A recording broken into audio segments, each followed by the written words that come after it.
Bismillah.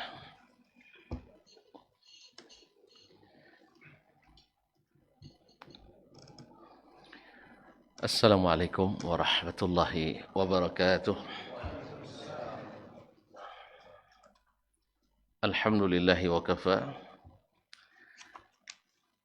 Thumma assalatu wassalamu ala abdihi allazi istafa wa ala ali baitihi sadati syurafa wa ashabihi al-kiramin nubala ahli as-sidqi wal wafa wa tabi'ina lahum bi ihsan ila yaumil jazaa'il awfa. Amma ba'du, fa usi nafsi wa iyyakum ayyuhal muslimun wa iyyatul muslimat bi taqwallahi haqqa taqwa wa muraqabatihi bis sirri wan najwa fa inna ajsadana 'ala an-nari la taqwa fatamassaku minal islami bil urwatil wuthqa wa tazawwadu fa inna khairaz zadi taqwa. Ya ayyuhalladzina amanu taqullaha haqqa tuqatih wa la tamutunna illa wa antum muslimun. Bapak dan ibu-ibu kaum muslimin dan muslimat, al-hadirin wal hadirat wal musyahidin wal musyahidat, jemaah salat maghrib dan insyaallah isya di Masjid Sa'ad ibn Mu'az radhiyallahu anhu Tanjung Mutan, yang saya muliakan, yang saya hormati, yang saya cintai. Alhamdulillah, dengan izinnya juga kita kembali bertemu sama-sama menimba ilmu. Mudah-mudahan semakin mendekatkan diri kita kepada Allah dan dengan penuh harap akan ridha Allah Subhanahu wa taala. Oleh itu mari kita bersyukur kepadanya atas taufik yang diberikannya serta kemudahan yang dikaruniakannya. Salawat dan salam kepada baginda Nabi alaihi salatu wassalam, yang sekarang kita belajar tentang akidah yang diajarkannya, yaitu al-usul ats-tsalatsah, yang merupakan pertanyaan pertama yang menentukan kelulusan ketika kita kembali ke alam barzakh. Man rabbuk wa madinuk wa man nabiyyuk. Siapa Rabbmu, apa agamamu, dan siapa nabimu. Ini sepertinya mudah, tetapi yang menentukan jawaban kita bukan hafalan yang sekarang, tapi adalah ilmu, iman, dan amalan kita. Makanya ini terus diulang dan diulang dan dipelajari supaya kita menjadikannya sebagai amalan hari-hari.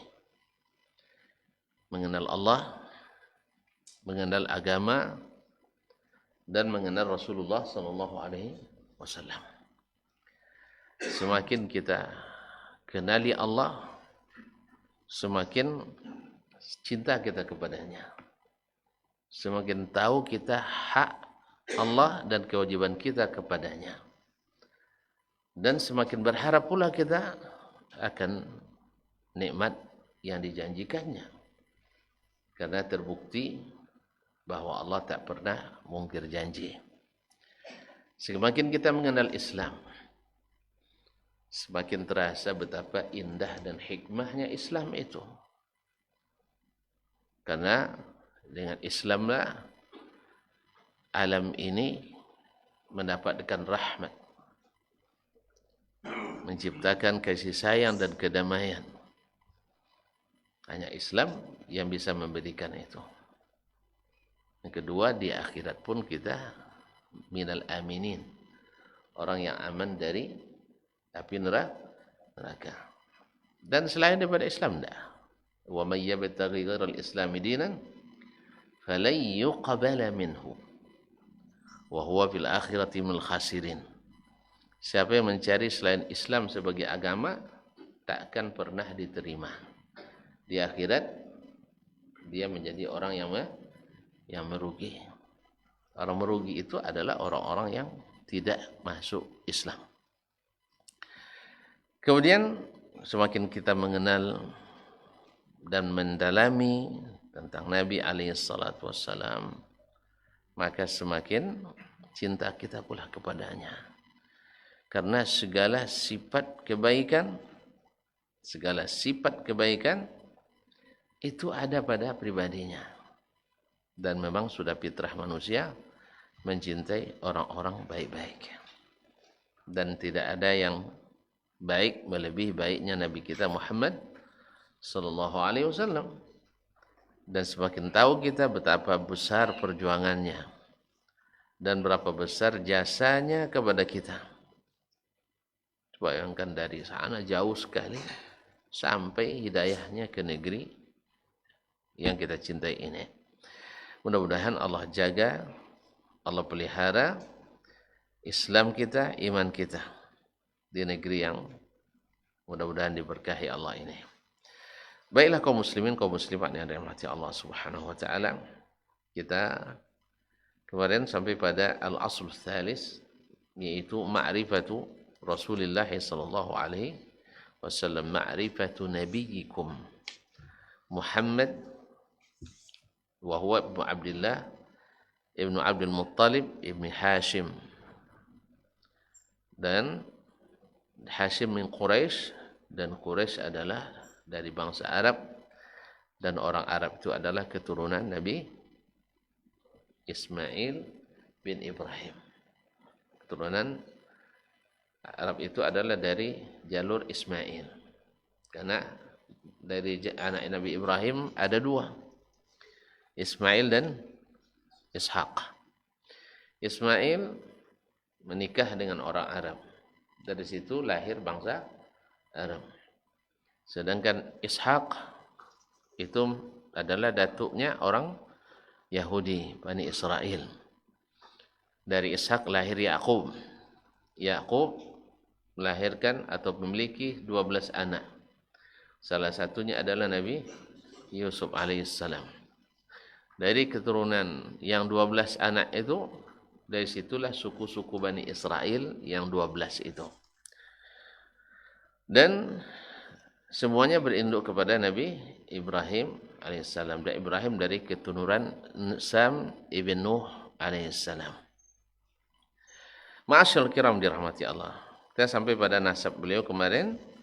Dan umurnya, beliau diberikan umur oleh Allah 63 tahun.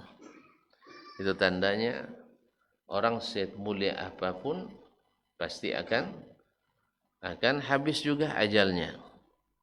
Nah, habis juga ajalnya. Innaka mayyitun wa innahum lamayyitun.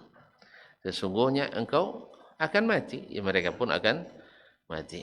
Wa yaumal qiyamati, dan pada hari kiamat nanti kalian baru akan dikumpulkan kembali. Jadi kalau mati selesai, tidak payahlah gitu. Ini yang masalahnya setelah mati itu yang paling sulit. Setelah mati itu yang menyulitkan. Maka ini pertanyaan harus betul-betul dihafalkan dan diamalkan supaya ketika kita pulang mudah kita menjawabnya. Kaum muslimin, kaum muslimat yang dirahmati Allah Subhanahu wa taala. Kemudian beliau selama 40 tahun belum mendapatkan wahyu atau sebagai manusia biasa. Qul innama ana basyarum mithlukum. Saya ini adalah manusia biasa seperti kalian. Nanti bedanya apa? Yuha ilayya. Innama ana basyarum mithlukum yuha ilayya. Bedanya adalah saya diberikan wahyu. Kapan diberikan wahyu? Diangkat jadi rasul umur 40 tahun. Yani 23 nabiyyan wa rasulah.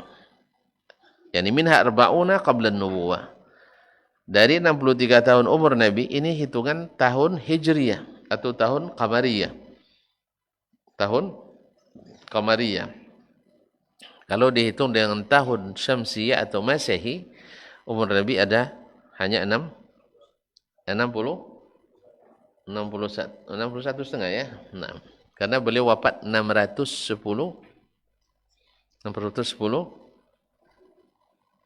Nah, lupa lagi. 610 Hijriah. 600 tahun umurnya. 610 Masehi. Iya. Nah, Ma'asyarul kiram, tidak salah itu diangkat jadi rasul. Beliau lahir 571 Masehi, diangkat jadi rasul tahun 610 ketika umurnya 40 tambah 71 berapa? 40 tambah 70. 110 berarti 610 diangkat jadi rasul. Berarti wafatnya tahun 600 tambah 23 lah. Itu tambah 20 lah. Berarti sekitar 600 30 Masehi. Takriban. Nah. Kemudian wasalatun wa ishruna nabiyan. 23 tahun nabiyan wa rasulah. Jadi nabi dan rasul. Nubbi'a bi'iqra. Beliau diangkat jadi nabi dengan turunnya Iqra. Dengan turunnya Iqra. Di sini Syekh mengatakan kita bahwa Nabi SAW baru jadi nabi setelah umur 40. Karena Iqra turun adalah di saat beliau sudah berumur 40. Karena ada sebagian yang mengatakan beliau sudah diangkat jadi nabi sejak umur 25 tahun. Sejak umur 25 tahun. Tapi yang wallahu alam yang berdasarkan dalil adalah umur 40 ketika turun kepadanya wahyu pertama. Makanya definisi nabi adalah insanun zakar, yaitu manusia yang laki-laki uhiya ilaihi, yang diwahyukan kepadanya bisyar'in, dengan suatu syariat, wa illam yu'mar bitablighihi ghairahu, sekalipun tidak diperintahkan untuk menyampaikan. Wa in umira bitablighihi far-rasul. Tapi kalau diperintahkan untuk menyampaikan, itu namanya rasul. Diambil dari kalimat nabi, dari kalimat naba'a, yaitu memberikan berita, menceritakan. Makanya naba itu artinya berita. Jadi beliau diberi berita, maka orang yang diberita disebut dengan nabi. Sedangkan rasul dari kalimat rasala, arsala yursilu, yaitu mengutus. Makanya utusan berkewajiban menyampaikan. Tapi yang diberi berita, tidak mesti menyampaikan. Walaupun dia dapat berita. Makanya jangan semua berita disampaikan, enggak. Jangan semua berita disampaikan. Apalagi berita-berita berita hoax atau berita-berita fitnah. Berita-berita fitnah. Seperti Abu Hurairah radhiyallahu anhu mengatakan, innali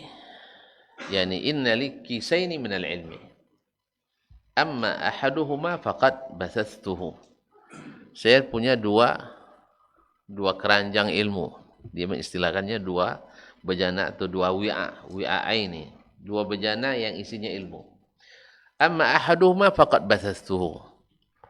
Salah satunya saya sudah sebarkan, yang dia riwayatkan. Wa ammal akhar law basastuhu laquti'a hadzal bun'un. Yang satunya kalau saya sampaikan sekarang, ini akan dipotong. Di sini para ulama menyebutkan, jadi ada seketika masa Ketika ilmu itu tak patut disampaikan, maka ditahan dulu. Jelas? Itu boleh melambatkan menyampaikan suatu ilmu sampai masa yang diperlukan atau masa dibutuhkan atau masa lebih kondusif. Jadi tidak semuanya harus apa. Jadi mesti togangnya togak tali tahu ya tidak bisa. Jadi dakwah itu tidak selamanya togak tali. Jangan main lang-lang kalau togak tahu putih tahu. Kayak ya lang-lang tu leo main bayi tali tegang. Tak pada main lang. Tak nahu boleh, ladang tak nahu boleh tak. Nah, dulu kalau lah sudah manuai itu orang main lang. Apa dia sudah manuai ibu boleh? Kalau sebelum manuai kan tak bukan aban tiada orang punya ladang. Jadi tidak sudah manuai boleh melalang. Jadi melalang tu jangan tak tali tahu. Kalau berkacau lo tak bawa nang kawan, copek putih bawa. Jadi itu makanya kaum muslimin dan muslimat dalam dakwah pun dalam ilmu pun ada berlaku hal seperti itu. Jadi kata Abu Hurairah, andainya saya sampaikan sekarang. Maaf.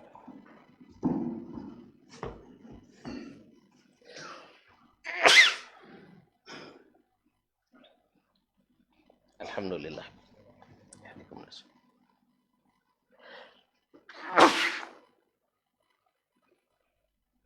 Alhamdulillah. Ya'dikum Islam. Sebagaimana dulu Huzaifah ibn al-Yaman di zaman Nabi alaihi salatu wassalam, beliau diberikan oleh Nabi kepadanya daftar nama orang-orang munafik. Daftar nama orang-orang munafik. Tapi kata Nabi, jangan dipublis.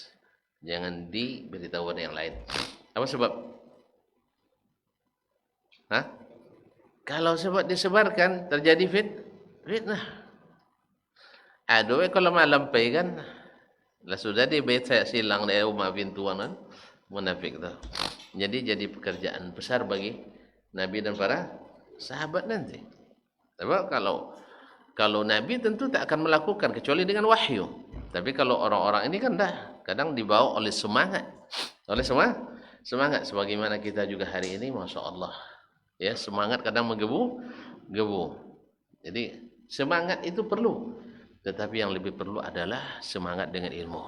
Semangat dengan ilmu. Jangan sampai semangat itu merusak dakwah kita. Jangan sampai semangat itu merusak agama kita. Kaum muslimin dan muslimat dirahmati Allah Subhanahu wa taala.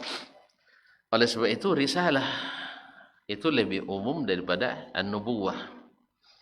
Risalah orang yang jadi rasul pasti dapat wahyu. Seperti Nabi. Tetapi orang yang tidak mendapat risalah tidak berkewajiban menyampaikan kepada umat. Kalau abang semua pilih jadi rasul atau jadi nabi? Hah? Kalau nak lama jadi nabi lainnya, ya kan? Sebab kalau jadi nabi dapat berita, kan dapat berita tentang surga, neraka, tentang berita masa lalu, masa akan datang. Tapi tidak kewajiban nyampen. Dah lewat itu? Hah? Lewat lah, tidak ada orang wangi kawat dah. Kan ada orang wangi kawat dah. Makanya ketika Nabi dapat Iqra, ketika Nabi dapat wahyu, Iqra, ada orang wangi kinya? Hah? Terpaksa diulang lihat peringatan jenuh apa. Ketika Nabi SAW menerima wahyu di Gua Hira, Iqra. Baca deh. Iqra. Siapa yang hafal Iqra? Iqra bismi rabbikal ladzi khalaq. Iqra wa rabbukal akram allazi 'allama bil qalam 'allama al insana ma lam ya'lam. Ketika ayat ini turun, Nabi dimusuhi. Apa sebab?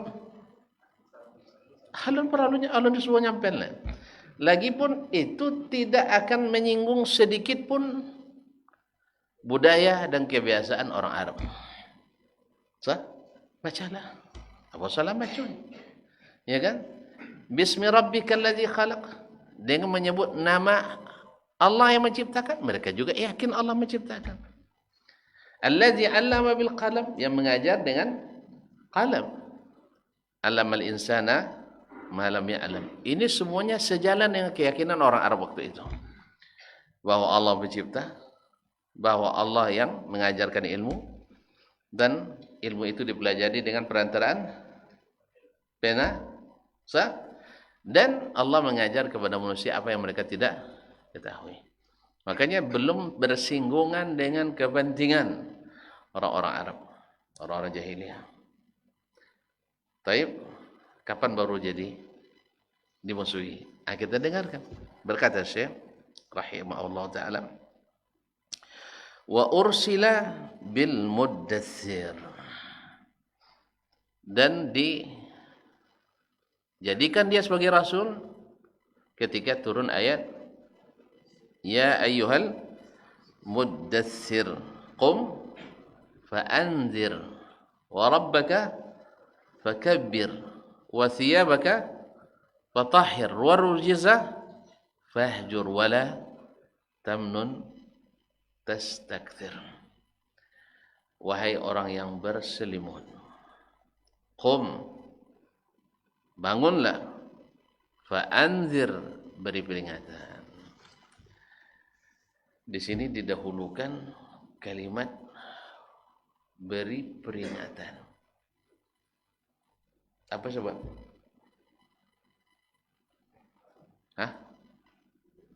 Apa dek peringatan yang diberikan? Apa ndak berita gembira yang didahulukan? Karena kebanyakan banyak kemungkaran. Makanya ketika kemungkaran banyak, tentu yang banyak masyayikh. Ketika banyak kemungkaran, yang banyak adalah, kalau banyak pelanggaran, apa yang banyak keluar?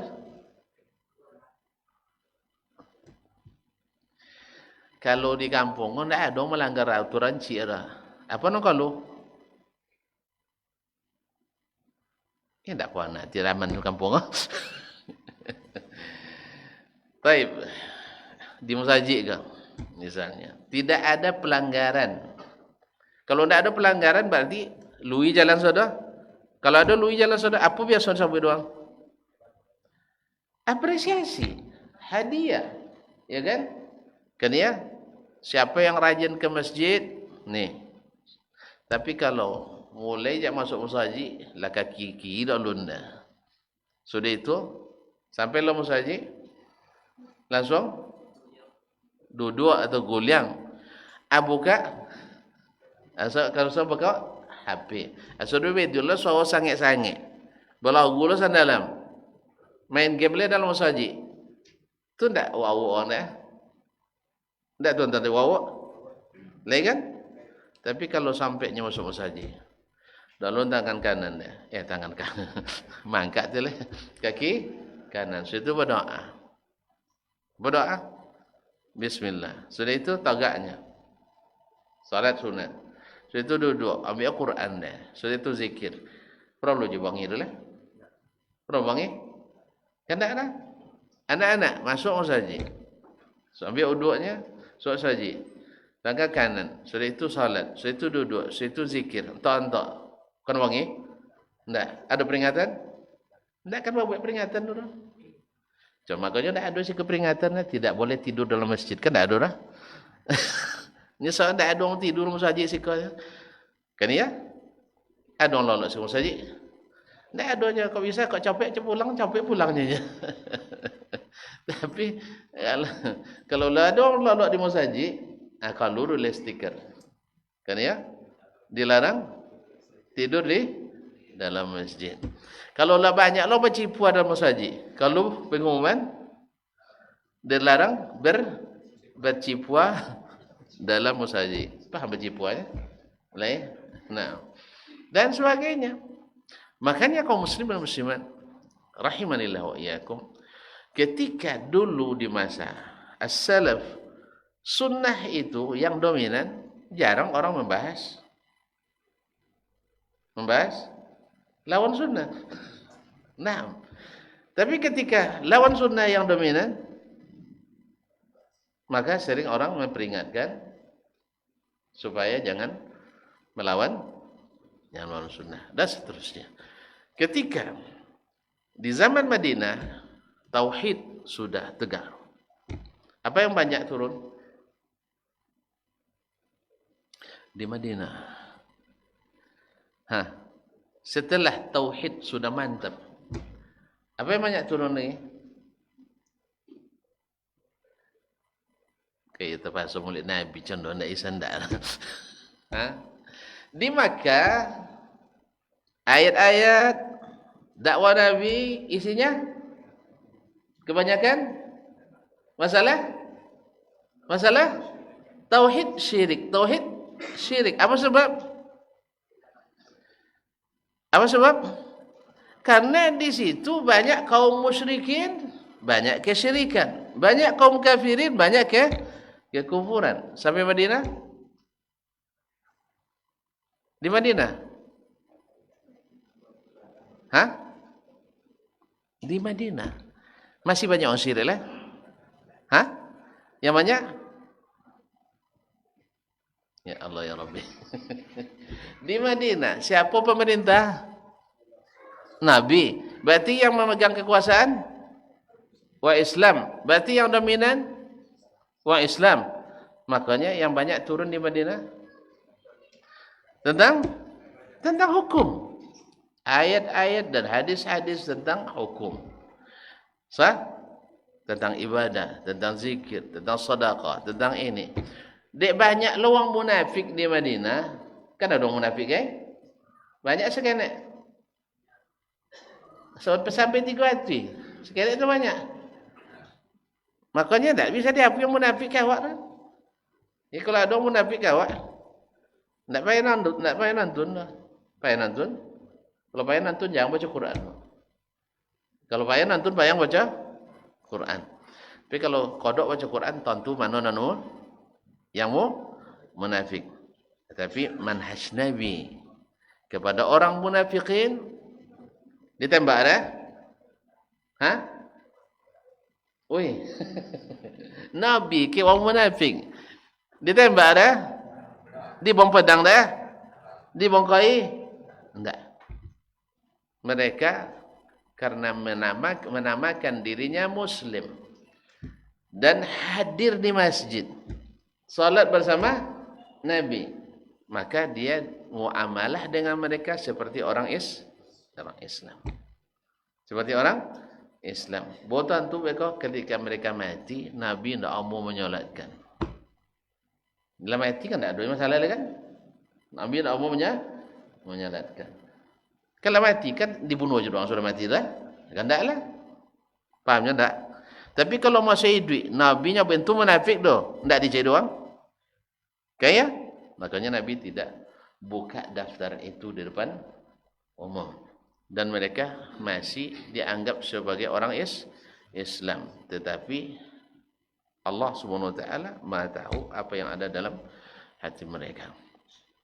Iza ja'akal munafiquna qalu nashhadu innaka la rasulullah wallahu ya'lamu innaka la rasuluh wallahu yashhadu innal munafiqina lakadzibun. Naam. Kaum muslimin dan muslimat dirahmati Allah. Jadi wa ursila bil muddatsir. Diangkat jadi rasul dengan turunnya ayat al-muddatsir. Kemudian setelah turun al-muddatsir, kaum muslimin dan muslimat dirahmati Allah Subhanahu wa taala, setelah surah antara al-mudaththir dengan ad-duha itu apa namanya?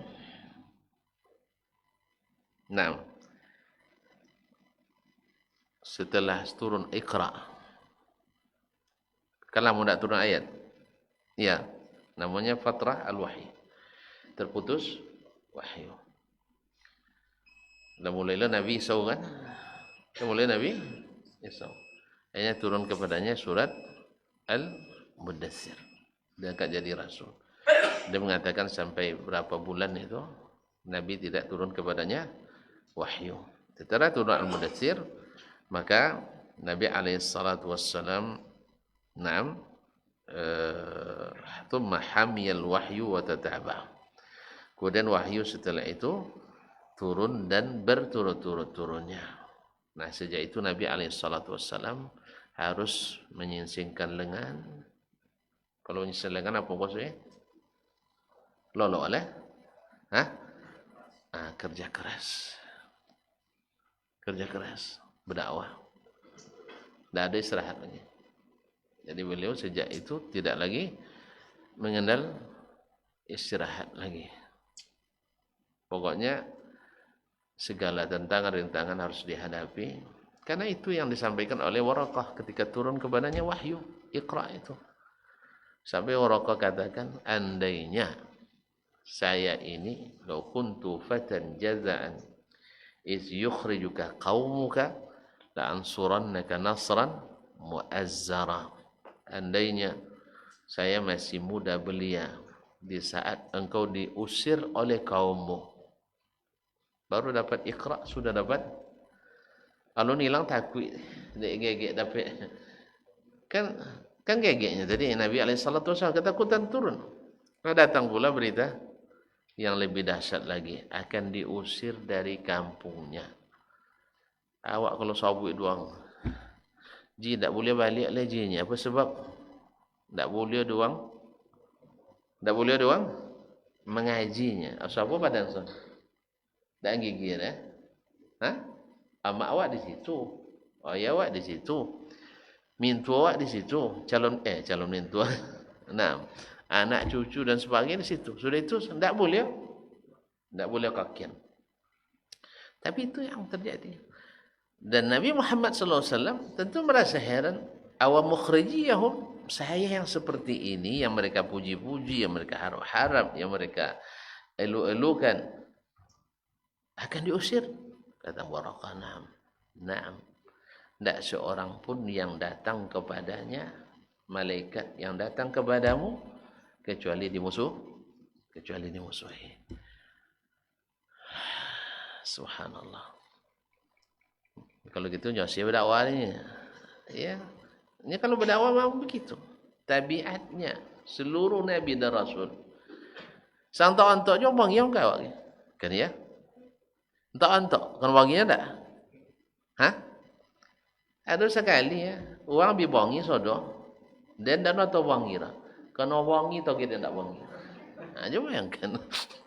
Iya, ini lah wangi sodo. Paham dah. 5 wangi sodo. Nak labion lebih 5. Maka dan sang tak wangi tu. Dia tak wangi tu, akan wangi tu. Paham ya? Jadi kalau kan kena wangi juga ya, tak berdakwah eloklah berdakwahnya. Golak aja kau jawab, wangi juga tu. Wang golak jang tahu ini wang tengah sedinya ni golak.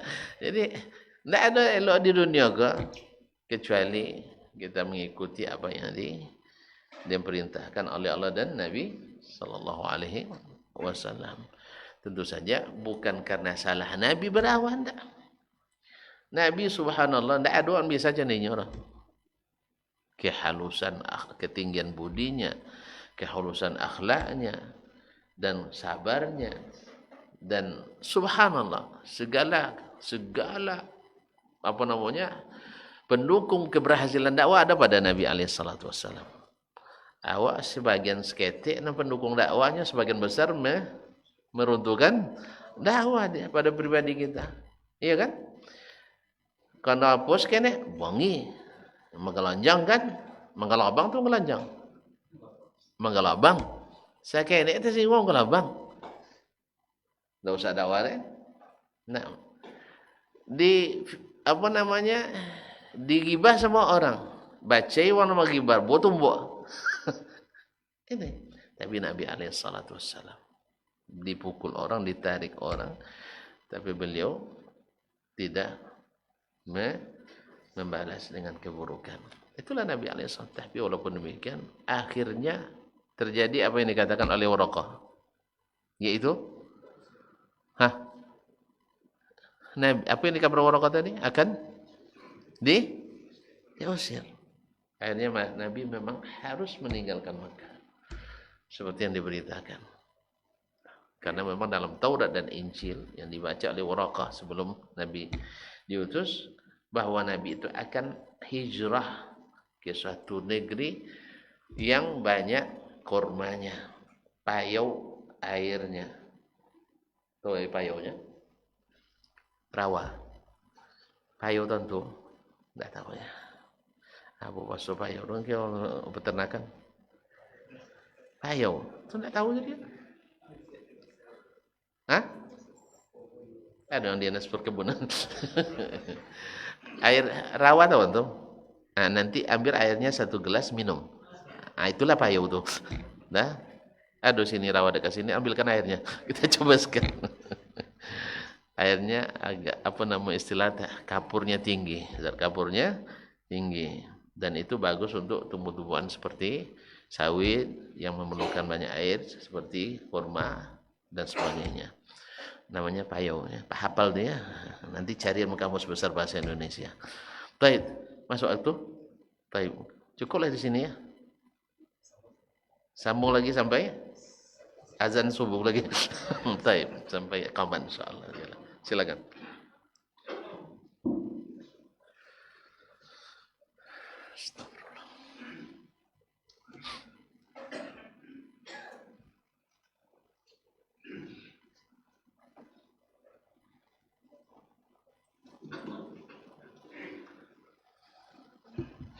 Allahu Akbar,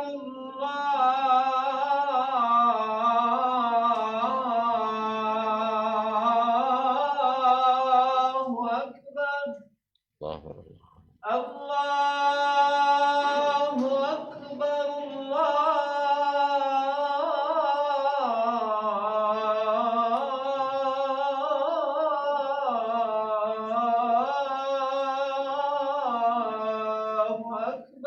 Allah. Asyhadu an la ilaha illallah.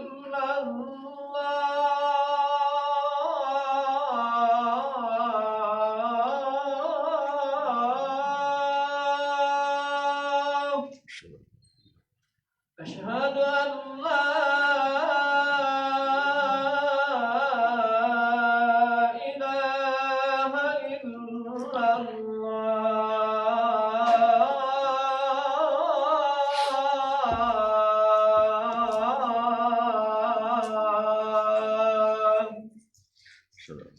أشهد أن محمد رسول الله.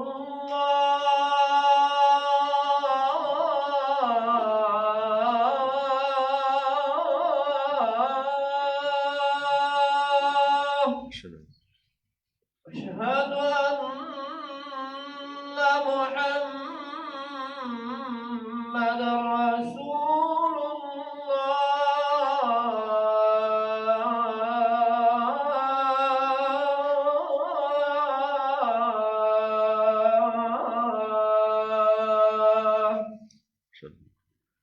حي على الصلاة.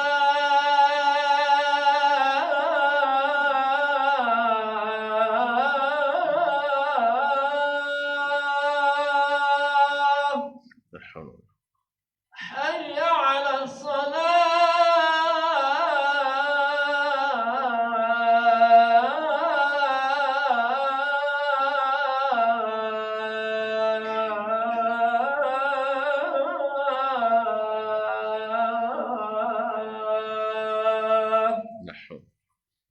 حي على الفلاح.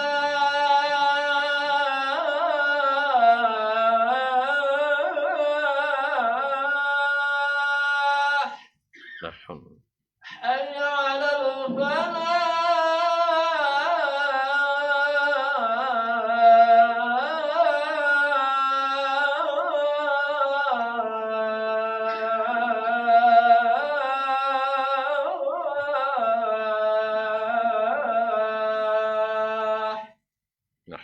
الله أكبر، الله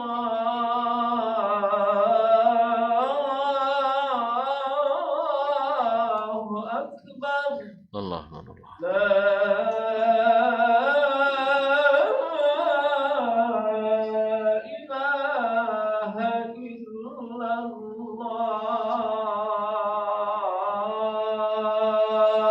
Wa nashhadu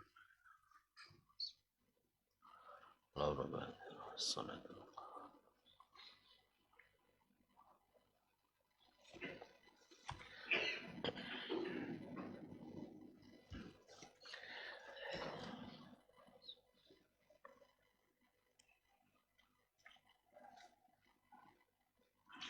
Kaum muslimin kaum muslimat yang dirahmati Allah Subhanahu wa taala.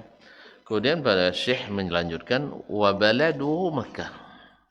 Dan negerinya, tempat tanah airnya adalah Makkah. Makkah adalah negeri yang mubarak, yang diberkahi, yang didoakan oleh Nabi Ibrahim alaihissalam.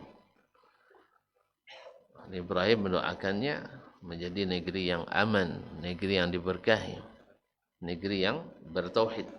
Nah, dan Nabi alaihissalam dilahirkan di situ.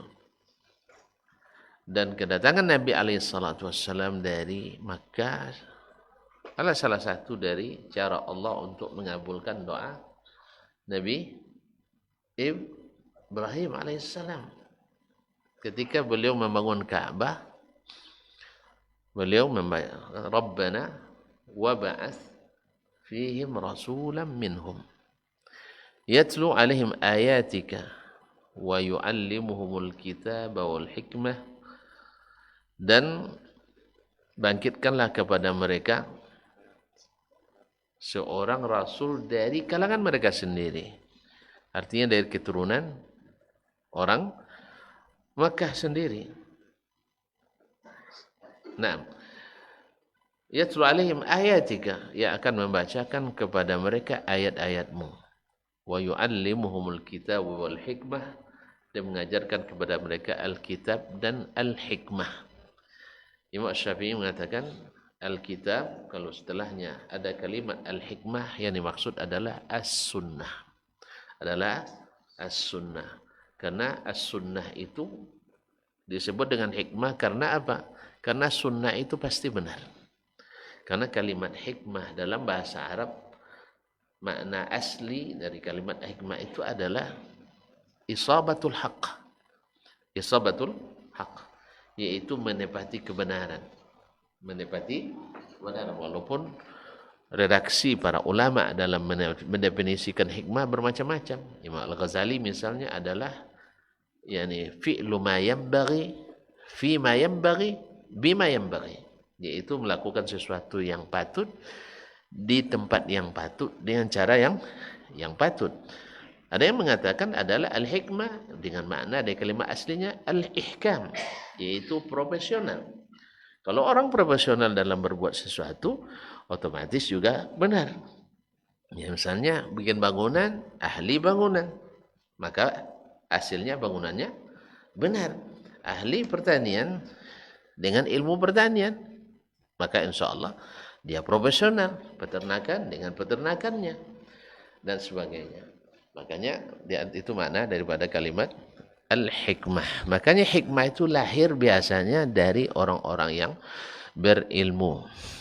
Orang-orang yang berilmu. Lalu Allah lahirkan dari mereka kalimat-kalimat hikmah. Seperti yang kita baca dalam kitab-kitab para ulama kita. Dan kitab-kitab para ulama kita.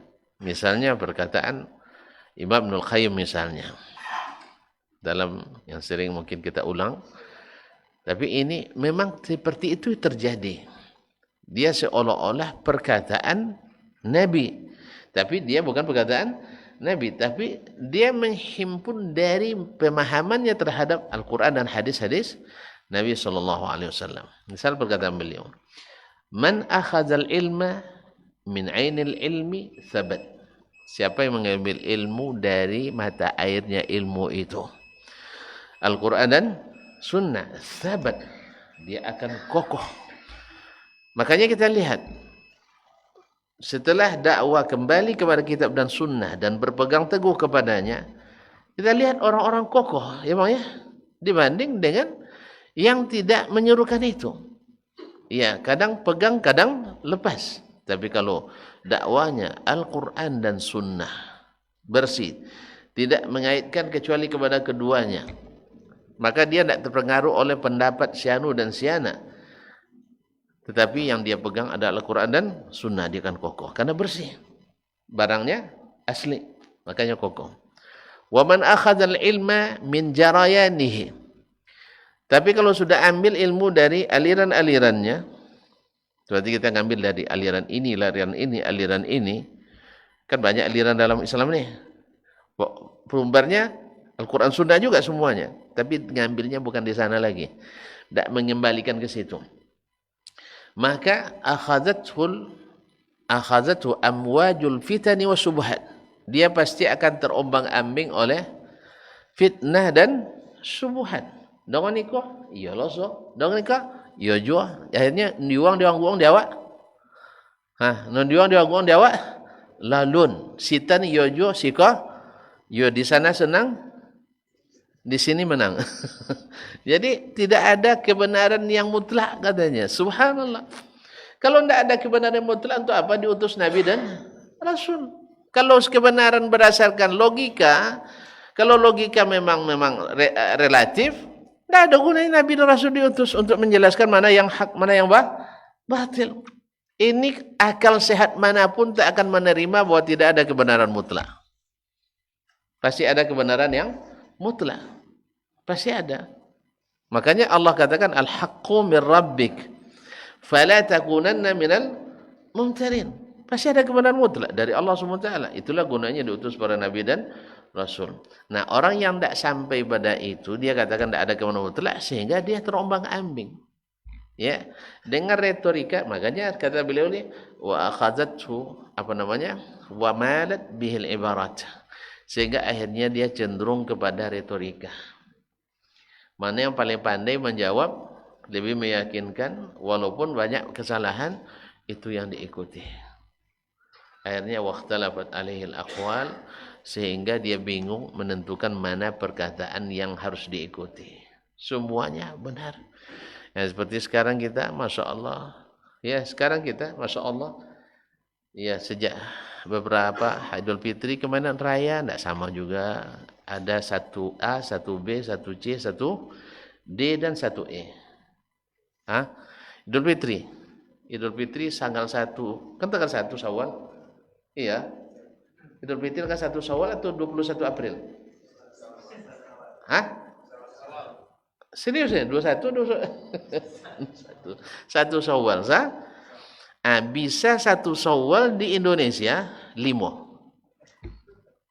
1 Syawal di Indonesia 5. Ya. Katakan antara 1 Syawal ada Rabu, ada Kamis, ada Jumat, ada Sabtu, ada Ahad. Betul saudara? Tapi tidak boleh salang lah. Ini tidak betul saudara, tapi tidak boleh salang. Apa sebab? Tadi kata Ibnu Qayyim, ngambil ilmu dari cabang-cabang alirannya, aliran-aliran. Kalau asal ilmu itu jelas dari Nabi SAW. Sumu li ru'yatihi wa aftiru li ru'yatihi. Puasa melihat. Berhari raya karena melihat. Yas'alunaka 'anil ahillah. Qul hiya mawaqitu lin-nasi wal hajj. Mereka bertanya tentang anak bulan. Untuk apa? Untuk menentukan kapan haji dan menentukan waktu bagi manusia. Apa yang ditunjukkan? Melihat lagi. Melihat hilal. Tetapi ketika masing-masing keluar dari ainul ilmi, sumber yang bersih tadi, dengan penafsiran-penafsiran masing-masing. Sehingga ada yang raya kemarin hari Rabu. Itu syekhnya langsung ke rumah bulan. Langsung ke rumah bulan. Ya, dengan qomat kamit, micingkan mata sedikit, Akhirnya sampai ke rumah bulan. Kalau lah sampai ke rumah bulan tu capek nampak anak bulan tu dah. Awak apa nantinya kata pian dak lu. Kan ya? Faham tak? Lah kau makan bulan dia nya. Tu contoh capek nampak anak bulan tu. Kan ya? Awak apa nanti nak kat rumah nak kah? Kata pian dak lu. Ba tengok tang jauh tang ha tang jauh tengok le. Sebab tu le terennya 3 minit sampai malam minitnya, ya kan? Kan ya? Galap lagi ailah. Sedikit yang ahli menghitung itu. Hanya sedikit yang ahli menghitung itu. Seperti zaman ini juga. Maka Nabi SAW tidak menjadikan hitung-hitung sebagai dasar. Nabi menjadikan melihat sebagai dasar. Amu ada? Kalau amu, sama. Sebab ilmu astronomi itu sudah ada sebelum tahun Masehi lagi. Sebab tahun Masehi itu dihitung dengan ilmu astronomi. Kalau masuk ini ilmu hisab. Nah, sudah ada. Dan ahlinya tidak banyak. Dan ahlinya berselisih juga. Ahli hisab Arab dengan ahli hisab kita berbeda menetapkan titik, koordinat dan derajatnya. Tetapi makanya Nabi SAW tidak menjadikan itu sebagai patokan. Apa sebab? Karena itu rentan untuk berselisih paham. Ya, Menteri Agama Asia Tenggara kalau apanya. Bisa lihat yang nolak dua lah cukup gini harus 3. Berarti tidak ada konsistensi. Kalau menengok konsisten. Nengok nampak langsung dianggap. Kalau tidak nampak sempurnakan bulan. Yuridullahu bikumul yusra wala yuridu bikumul usra. Allah ingin bagi kalian kemudahan. Allah tak ingin bagi kalian kesusahan. Oleh sebab itu kaum muslimin dan muslimat, kita akan selalu mengatakan kembalilah kepada ilmu yang jernih yang diwariskan oleh Nabi SAW yang tidak ada khilaf padanya. Dulu khilaf orang seperti yang sering saya katakan, satu kampung ini dengan kampung di Malaysia beda hari raya, beda puasa. Tak apa-apa je kan? Kena apa-apa je kan? Kini tak mintu je minantu. Sauma tak sama ayo. Siapa kira-kira tuan-tuan? Demokrasi. Kalau anaknya ya kerja itu jadi. Lama-lama sosabit lah mintu je menantu ndak seagama demokrasi usuk jadi. Sebab apa? Terlalu bebas memberikan pilihan. Padahal Nabi sudah memilihkan untuk kita. Nabi sudah memilihkan untuk kita. Itu mudah-mudahan kita doakan semoga orang-orang yang Allah berikan kelebihan ilmu supaya mau untuk kembali kepada Nabi-Nya sallallahu alaihi wasallam. Adapun alasan dikatakan bahwa ahli hisab lebih banyak sekarang, ya lebih umum dipakai orang dan Nabi. Tak berbeza lah berkumpul dan banyak je ustaz entonyong sodo adon pandai. Dia antonon tak pandai dia lo paling pandai malah. Nyeponan belajar sekene. Tapi jangan subuh metong tak pandai kini lo tak gunung-gunung lah. Samanya ilmu komputer lah sampai ke maintenance. Tapi buat tanda tangan komputer tak pandai gini lah. Jadi kaum muslimin dan muslimat dirahmati Allah SWT. Itu di antara contoh kata hikmah. Dan memang terjadi. Siapa yang tidak mengambil dari ainul ilmi, dia akan bingung menentukan mana yang benar, mana yang benar, mana yang salah. Bingung menentukan mana yang hak, mana yang batil. Akhirnya yang keluar adalah senjata demokrasi. Jangan suka menyalahkan. Siapa pula yang suka menyalahkan? Ada ketentuan yang suka menyalahkan? Tidak ada kita yang suka menyalahkan. Cuman ketika mengaji begini, tentu nampak yang mandar mana yang salah. Nyebut tentu salah ketika mengaji. Kalau tidak ngaji tentu salah. Kalau cerita di kode ada tentu salah tuan-tuan. Sang cerita di kantor ada tentu salah betul agama orang. Apalagi cerita di kode. Cerita di kantor. Tak jemput pergi kaji dulu. Apalagi cerita di kadai. Mana jadi orang di kantor bodoh di kadai? Jadi kadai lah.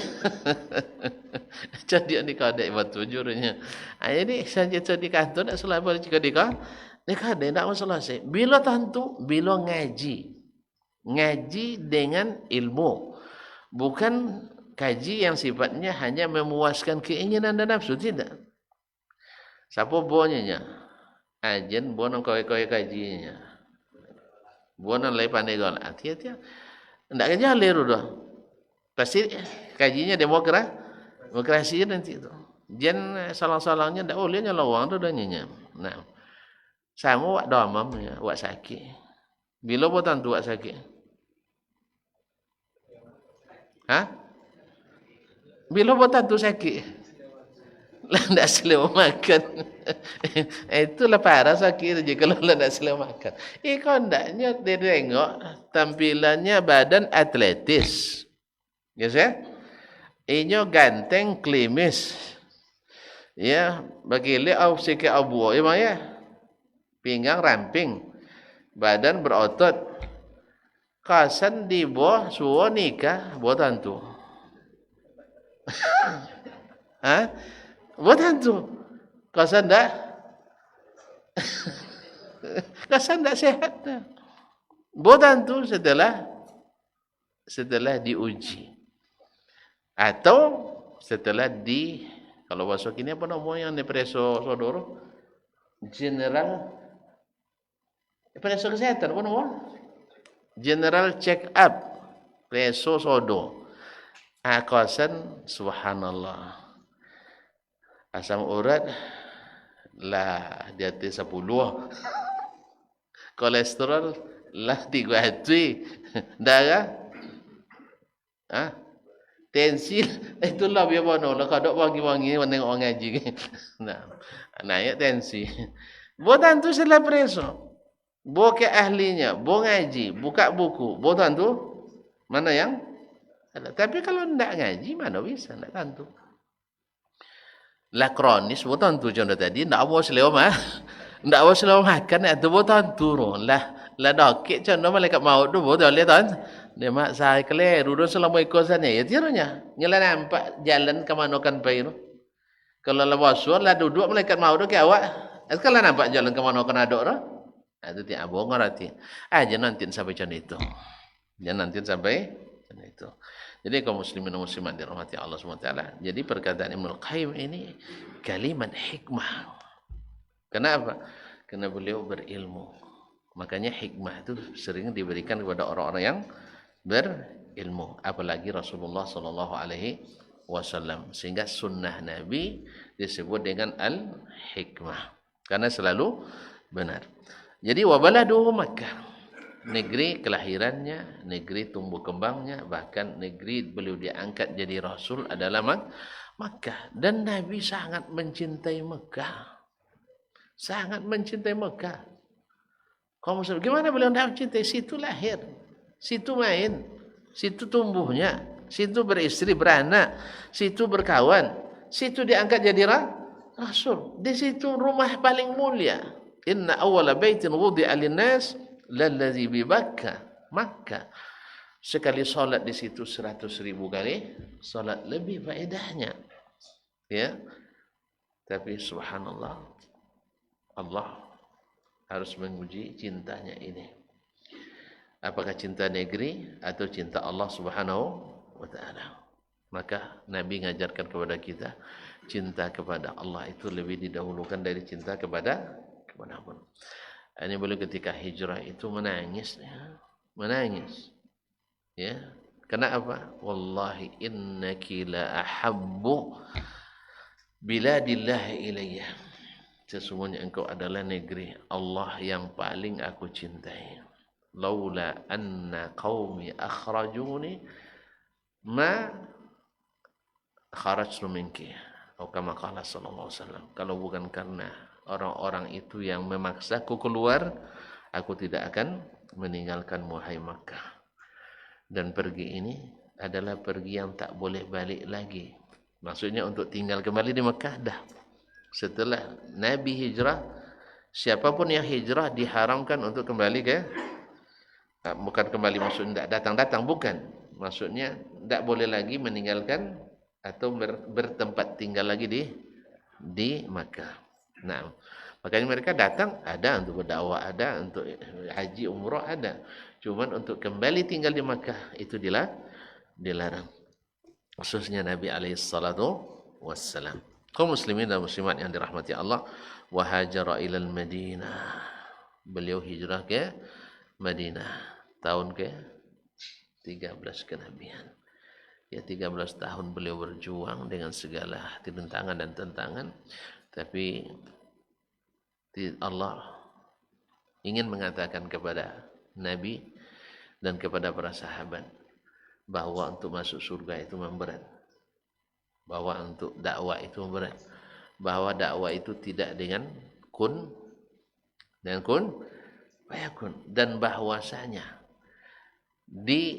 tentangnya seorang dai di dalam berdakwah bukan indikator bahwa dakwanya tidak benar, bukan alasan bahwa Nabi tidak benar, karena tidak ada satupun Nabi kecuali dimusuhi. Seperti kata orang kata tadi, memang kenyataannya tak satupun Nabi kecuali dimusuhi oleh kaumnya, padahal mereka adalah orang terbaik di kaumnya. Makanya indikator benar atau tidaknya dakwah bukan dilihat dari berapa banyak yang setuju, berapa banyak yang tidak setuju, atau diterima seorang dai atau tidak diterima, bukan itu. Tapi sejauh mana dia konsisten, istiqamah dengan apa yang disampaikan oleh Allah dan Rasulnya sallallahu alaihi wasallam. Dan akhirnya wal aqibatu littaqwa. Kebenaran terakhir itu memang selalu untuk orang yang bertakwa.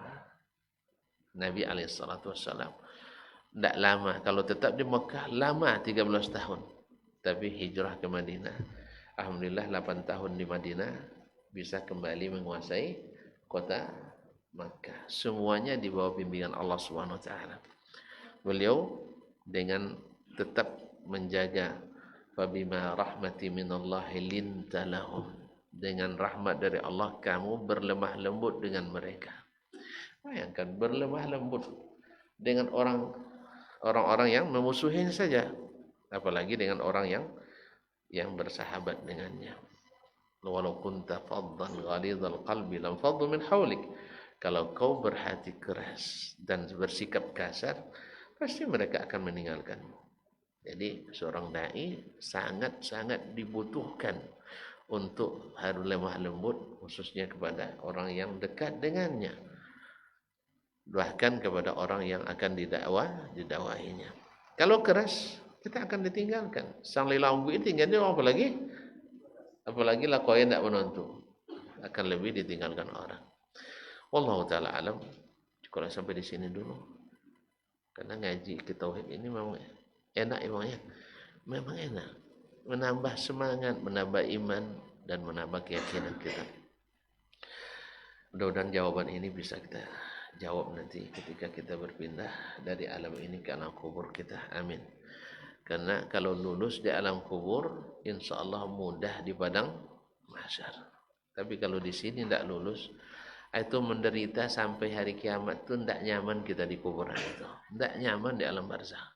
Maka oleh sebab itu kita harus benar-benar mempelajarinya dengan baik dan melaksanakannya dengan petunjuk Allah dan Rasul sallallahu alaihi wasallam, dengan dalil-dalil yang disampaikan, bukan dengan ini. Karena orang bisa saja mengatakan mungkin dengan ungkapan yang sama, tapi bisa saja beloknya ke kemana.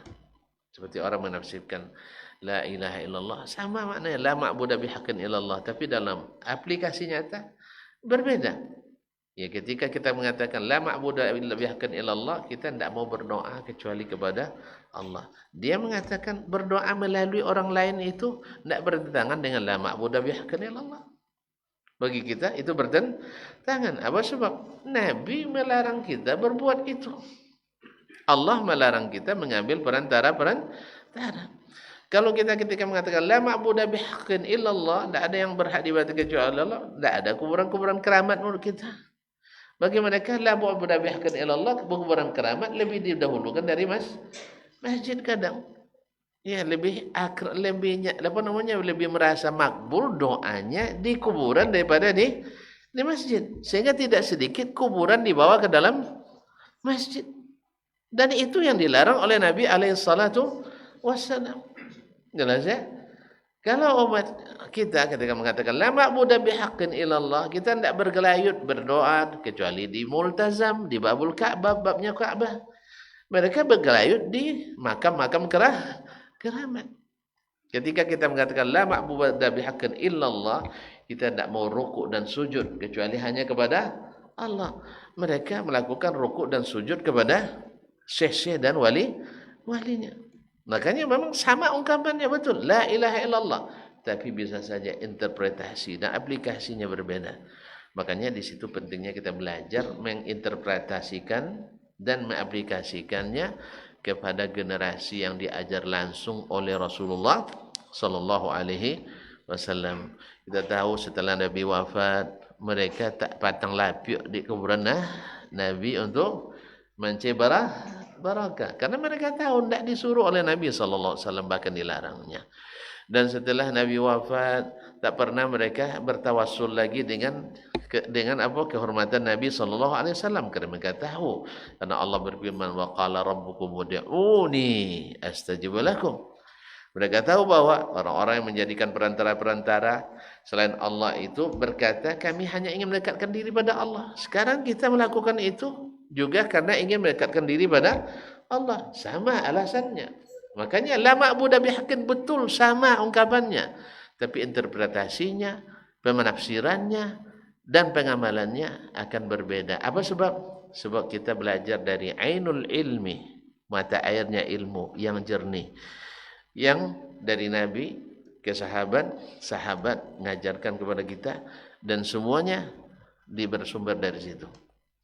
Tapi ketika diambil dari pendapat si fulan dan si alan, akhirnya maka penafsiran kalimat itu sendiri jauh berbeda, penafsiran dan pelaksanaannya. Nasallallahu alaihi wasallam. Jadi kita jangan kalau orang yang mengambil ilmu dari ainul ilmi tak akan terpengaruh oleh retorika. Oh sama kita? Enggak sama. Kalau sama kenapa sering memfitnah? Kalau sama kenapa sering memfitnah? Berarti bahasanya sama, tetapi maknanya akan dipelesetkan dari yang ini. Di mana kita tahu itu salah? Karena kita mengetahui yang benar. Dari mana kita tahu benar? Dari al-adillah, dari dalil. Dalil yang mana? Yang sahih dan sharih, bukan dari makna yang ditakwilkan. Sebab kalau sudah ditakwilkan, tidak ada yang benar satupun lagi. Maksudnya kalau sudah takwilkan, tidak ada yang dipahami langsung lagi. Selalu pemahaman sesuai dengan keinginan. Ini tidak sesuai dengan keinginan saya takwilkan dengan makna yang saya inginkan. Ya kan? Tidak. Karena Nabi tidak mengajarkan itu kecuali yang sesuai dengan dalil lagi yang membolehkan itu. Wallahu ta'ala alam. Ada pertanyaan? Tapi dengan catatan siap mendengarkan jawabannya panjang itu. Tidak usah.